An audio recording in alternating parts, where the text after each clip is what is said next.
সকাল সকাল 30টা টাকা আম্মুর কাছ থেকে নিয়ে বের হলাম। আব্বু অনেক কষ্ট পাচ্ছে বুঝতে পারছি, বাট কিছু করার নাই। আজকে ভার্সিটিতে আমার পরীক্ষা, তাই তাড়াতাড়ি করে বাসের জন্য বাস স্টেশনে দাঁড়িয়ে গেলাম। অনেকক্ষণ পরে বাস এলে বাসে জায়গা নাই, যে দাঁড়িয়ে যামু। অনেক কষ্টে বাসের ভিতরে গেলাম। 10 মিনিট পরে ভার্সিটিতে চলে আসলাম। আর আমি নেমে গেলাম, বাসা থেকে না খেয়ে চলে আসলাম। হাতে আছে 20 টাকা, বাসায় যেতে লাগবে 10 টাকা, আর 10 টাকা আমার কাছে থাকবে। ওই 10 টাকা দিয়ে একটা রুটি খেতে পারমো। দোকান থেকে একটা রুটি কিনলাম আর খেলাম, সাথে 1 গ্লাস পানি খেলাম। 10 টাকা দিলাম। তখন দোকানদার বলে, মামা 12টা দেন, 10 টাকা না।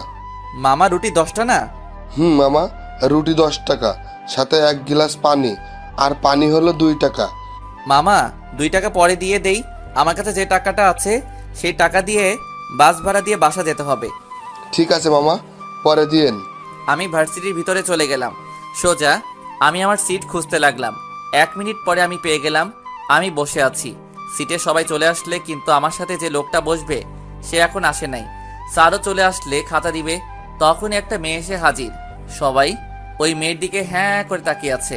দেখতে ঠিক পরীর মতো সুন্দর, বাট এই মেয়ে এখানে কেন? কখনো তো দেখি নাই এই মেয়েকে আমাদের ভার্সিটিতে। তখনই স্যার, আরে আদিবা, ভিতরে আসো। আর সবাই শোনো, ওর নাম আদিবা। আজ থেকে সে তোমাদের সাথে পরীক্ষা দিবে, আর সে তোমাদের সাথে পড়বে। যাও, তোমার সিটে গিয়ে বসো।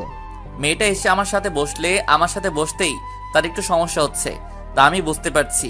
আমার কাপড়গুলো একটু পুরনো টাইপের, তাই আমি মেয়েকে বললাম, হাই, আমি আবির আহমেদ আদি।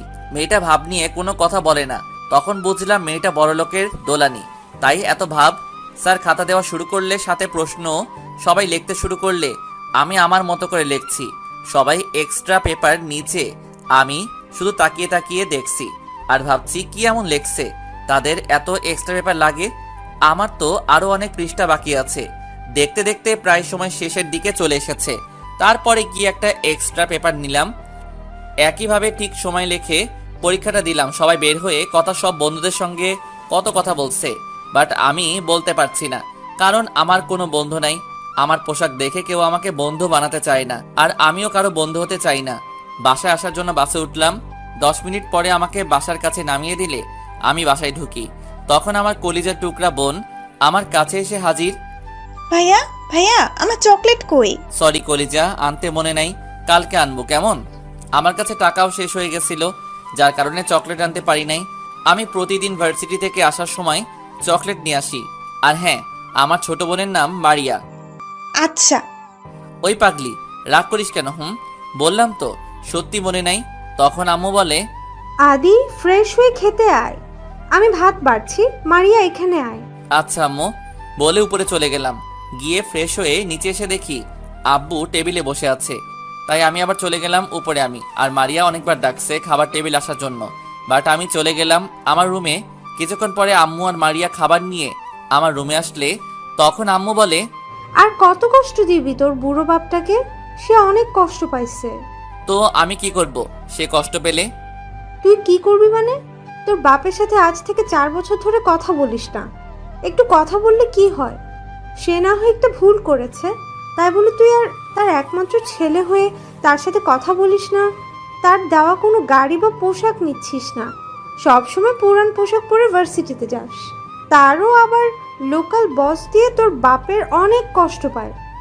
কার জন্য সে এত টাকা ইনকাম করে বল? আমি কি তাকে বলছি যে আমার টাকা লাগবে বা আমার জন্য টাকা ইনকাম করতে? আমি কোনো কিছু বলি নাই।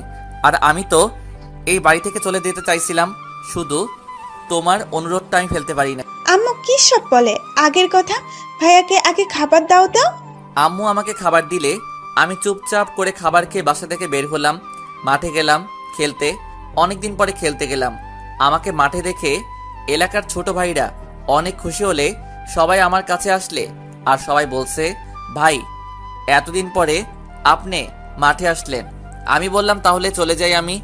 আসলে আমাকে সবাই সম্মান করে। আব্বুর জন্য আমার পরিচয়টা দিয়ে নেই।